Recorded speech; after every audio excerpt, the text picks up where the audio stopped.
One. Hey, gentlemen, thank you so much for joining us today. My name is John Anderson. I'm here with Collaboration Project, and I'm joined by Reverend Marcus Allen and Pastor Marcio Sierra. Could you both, for those of folks watching this that don't know you, could you just briefly introduce who you are and where you're pastoring at? I'm Marcus Allen. I'm the pastor of Mount Zion Baptist Church, and I also serve as the president of the African American Council of Churches of Dane County. And I am Marcio Sierra, and I am the senior pastor of Lighthouse Church here in Madison. Awesome. Well, thank you both for joining us, especially in the midst of Holy Week. I know this is a busy week for all pastors, so really appreciate your time. Hey, I wanted to connect with you today because I know recently, in light of COVID-19, that you together have joined forces and are collaborating on a new fund called the Psalm 46 Relief Fund. Can you just tell us a little bit about what motivated you to start this fund? Well, both of us received some funding from the Boys and Girls Club to be able to provide some services to people in our community. However, we realized that that wasn't enough. We're receiving way more requests for help than the funds in which we have on hand currently.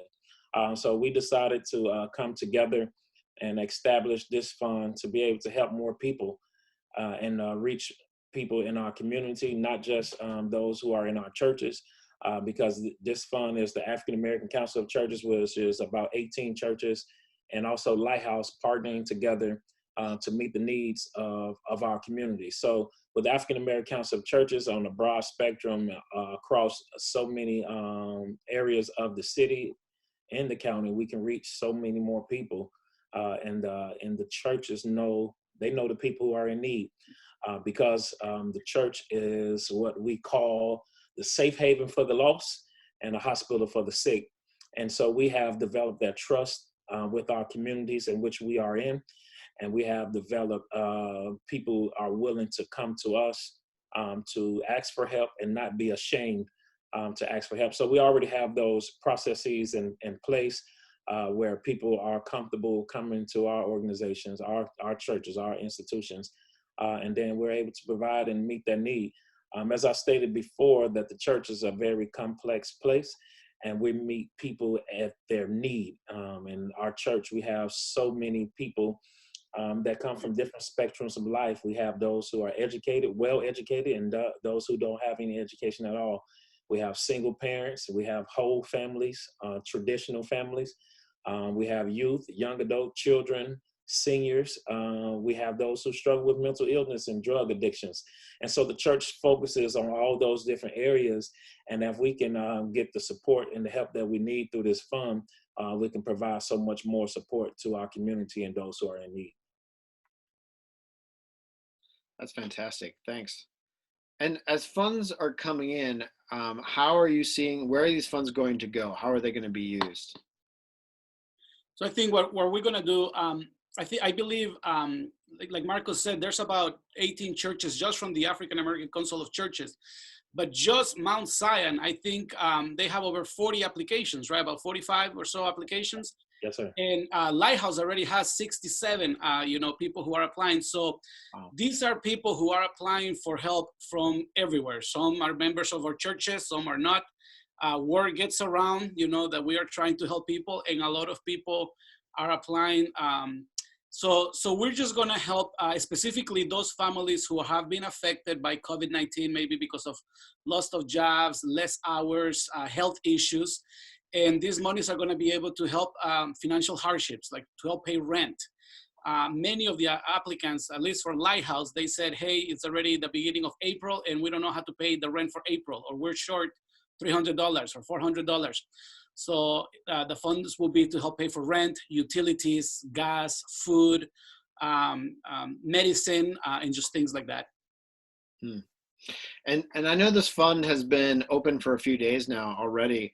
Can you just tell us a little bit about how much has already come in and how that compares to the kind of requests that you're seeing so far? Well, I'm excited. So thanks to God, we started with a seed money of about $17,500. whose selfish ambitions help us raise through other churches. But now we have about 35,000 that we have raised. And this is great. You know, just today we got news that someone is going to send a check for 10,000. So people are getting excited. Just yesterday, today we have more applications, but just yesterday I was talking to Marcos, and again, just between Mount Zion Baptist Church and Lighthouse, I think it was close to $50,000 worth of need. You know, between the 50 some applications that I had yesterday at Lighthouse and 40 some that he had at Mount Zion. The need is great. So I'm hoping we will raise at least 50,000, but the more finances that come in, the more people will be able to help. Right now, I know I will have to say no to some people, and it's unfortunate. And this is just April. This is going to be a long-term situation. Some people might not get their job until maybe June. So come May, it's a whole nother month of rent, a whole nother month of bills. So the more we raise, the more people that we can help. And I want to say that also 100% of the funds, everything that we raise is going to be used to help these families. So we're not keeping one penny. It's not going to be for the organization, Lighthouse, or the church itself. It's going to be for the families. We have our own needs. I mean, we still have to pay the electric bill. We still have to pay salaries. We need to keep, the church going, but 100% of these funds are going to be for the people that need it the most. That's fantastic. Yeah. Well, thank you both. I think as I think about some of the scriptural stories that come to my mind, I think about the very early church described in Acts chapter 2, where they're sharing with one another and to the point where there's no one with need. And I think about what a beautiful opportunity we have with the nearly 330 churches, I think it is, in Dane County that exist, that we have the opportunity to share resources with one another and be that same kind of example in our current cultural context. And I just appreciate your leadership and the work that you're doing. And I hope this is an opportunity that the church will really rise to and be unified in our love for the community and those in need. So thank you both. On this video, we're going to put a link for where people can donate. Any final words of encouragement as we close this time together? Yeah, I want everyone to be considerate of where we are and the times that we're in. It's so uncertain for so many people. And for those of us who are fortunate enough, thank you that who have already given, and I pray that the others will consider to give. Currently, Mount Zion, we give food every day to kids in the community through MMSD, and our food pantry is still going. And it's this family that's right across from our church.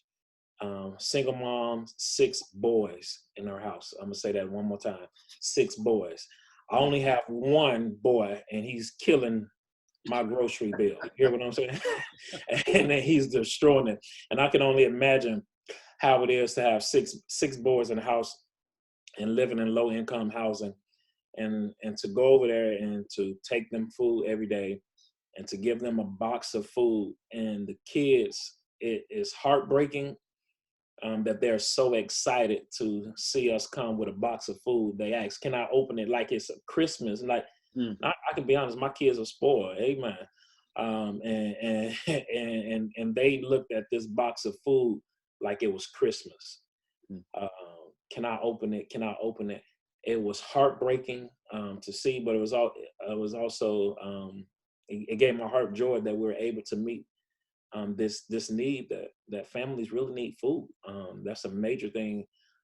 Our food pantry provide food, and I know sometimes people want to pick what they want to get.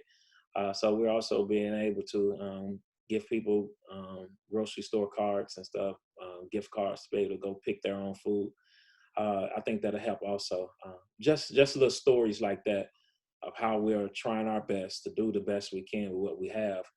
And then we let God do the rest. So I want to say thank you to those who are considering to give and those who have already given towards this fund, that we may be a continued help for our community here in Madison and Dane County. Yeah. And I also want to reiterate that thank you to everybody who has helped. This $35,000 has been many churches, many individuals, and it's truly been a blessing. But just like what Marcos was saying, we here at Lighthouse Church, we're giving free hot lunches every day and food. And I had a family, I had a guy that came all the way from Sun Prairie, and the hot lunches, we advertise it as food for the children. So this guy drove all the way from Sun Prairie for 3 lunches. And I was saying, I think it's gonna cost you more on gas. Well, now gas is cheap though, but it's gonna cost you more on gas to come all the way here just for 3 lunches. And I say, take as many as you want for your whole family. And he was sharing with me, he's an electrician. He hasn't been able to work in about 4 weeks because they had to cancel a lot of the contracts that they had. And he told me, I know, but right now I have gas in the car, but I have no food at home. So that's why I'm driving all the way here. And then he's sharing about how he actually has been having to sell his tools that he used for his business, for his work, to be able to put food on the table. So coming all the way to the west side of Madison to get 3 lunches, was something that he said this is needed. So the need is great, and I actually am excited to be able to work with Marcos and the African American Council of Churches, because it shows the collaboration. This is not attacking just one group of people only, or one church or one side of town.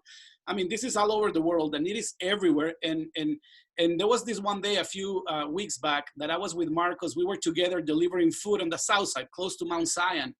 And there were African Americans there, but there were actually people that only spoke Spanish, and I was able to translate for them and help them. So you were there. Yeah, it was good you were there. So that's when I realized, hey, this is something that we need to work together. I mean, people from everywhere, is in need. So what a beautiful thing to work together. A lot of churches are collaborating. So thank you. And something good is going to come out of this strategy. Yeah. Amen. Well, thank you both again for your time and for your leadership in our community. And I'm just praying that the church as a whole will unite in a beautiful way in this season. So thanks again, and we'll be in touch. Thank you. Thank you, John.